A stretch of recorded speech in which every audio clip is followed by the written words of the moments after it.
اعوذ باللہ من الشیطان الرجیم بسم اللہ الرحمن الرحیم السلام علیکم ورحمۃ اللہ وبرکاتہ۔ قال النبی صلی اللہ علیہ وآلہ وسلم فاطمۃ بضعۃ منی ومن سرہا فقد سرنی ومن ساءہا فقد ساءنی۔ عزیزان گرامی، ایام فاطمیہ صلوات اللہ علیہ کے حوالے سے ہم نے یہ سلسلہ جاری کیا ہے انشاءاللہ، اور اس میں شہزادی کونین کے حوالے سے وہ احادیث بیان کریں گے کہ جن احادیث کو سرور کائنات صلی اللہ علیہ وآلہ وسلم نے بیان کیا، اور تمام مسلمانوں نے تمام احادیث کی کتابوں میں تمام محدثین نے ان احادیث کو لکھا ہے۔ عزیزان گرامی، ضرورت ہے اس بات کی کہ معرفت فاطمہ زہرا سلام اللہ علیہا ہمیں ہونی چاہیے، اہل بیت علیہ السلام کا رتبہ ہمیں معلوم ہونا چاہیے۔ شہزادی کونین صلوات اللہ علیہا وہ مرکز ہے کہ جس کے ذریعے سے رسالت بھی پہچانی جاتی ہے، امامت بھی پہچانی جاتی ہے۔ اس طرح یہ حدیث جو پہلی میں نے بیان کی، فاطمہ تو بضعۃ منی، فاطمہ میرا حصہ ہے، اس سلسلے میں مسلمانوں نے جو ترجمہ کیا، بہت سارے ہمارے ذاکرین نے، خطباء نے ترجمہ کیا کہ فاطمہ میرے جگر کا ٹکڑا ہے۔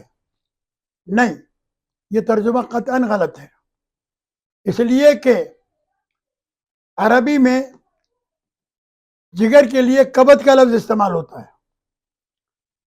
عربی کوئی غریب زبان تو نہیں ہے کہ جس میں لفظوں کی کمی ہو۔ عزیزان گرامی، کیا مقصد تھا پیغمبر کا فاطمہ تو بضعۃ منی کہنے کا؟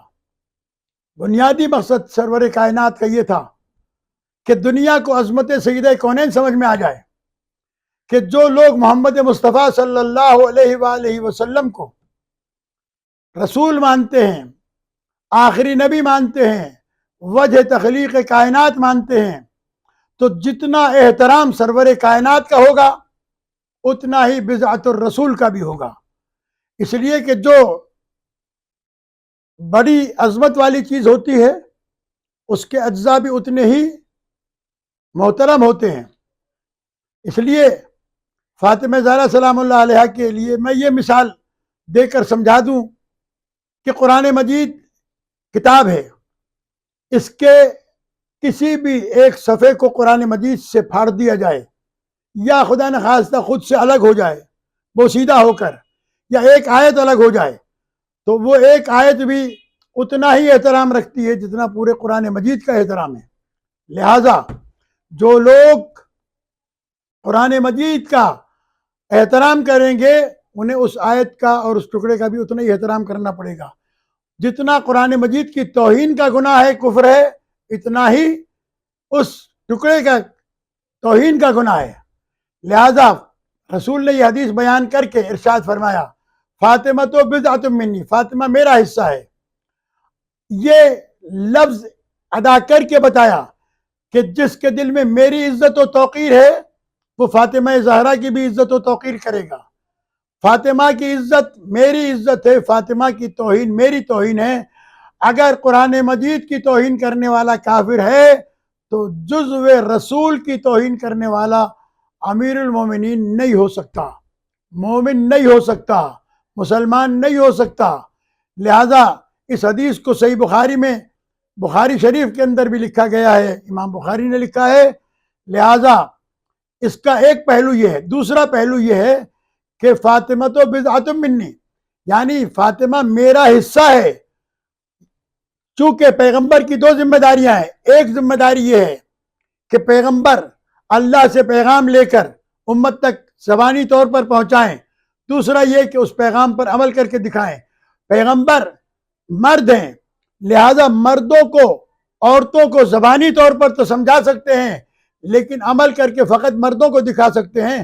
خواتین کے لیے پیغمبر اکرم صلی اللہ علیہ وآلہ وسلم عمل کر کے نہیں دکھا سکتے۔ خواتین کے 4 بڑے کردار ہیں: ماں، بہن، بیٹی، بیوی۔ یہ چاروں کردار جناب سیدہ سلام اللہ علیہ کو حوالے کیے گئے۔ پیغمبر نے فرمایا فاطمہ میرا حصہ ہے، یعنی مردوں کے لیے میں نمونۂ عمل ہوں اور خواتین کے لیے میری بیٹی فاطمہ زہرا نمونۂ عمل ہے۔ اور یہ قرآن مجید کی آیت بھی ہے، لقد کان لکم فی رسول اللہ اسوۃ حسنہ، تمہارے لیے یقیناً میرے رسول کی ذات کا ہر عمل نمونۂ عمل ہے۔ لہذا فاطمہ زہرا سلام اللہ علیہ کو اگر الگ کر دیا جائے تو تکمیل رسالت ممکن نہیں ہے۔ والسلام علیکم ورحمۃ اللہ وبرکاتہ۔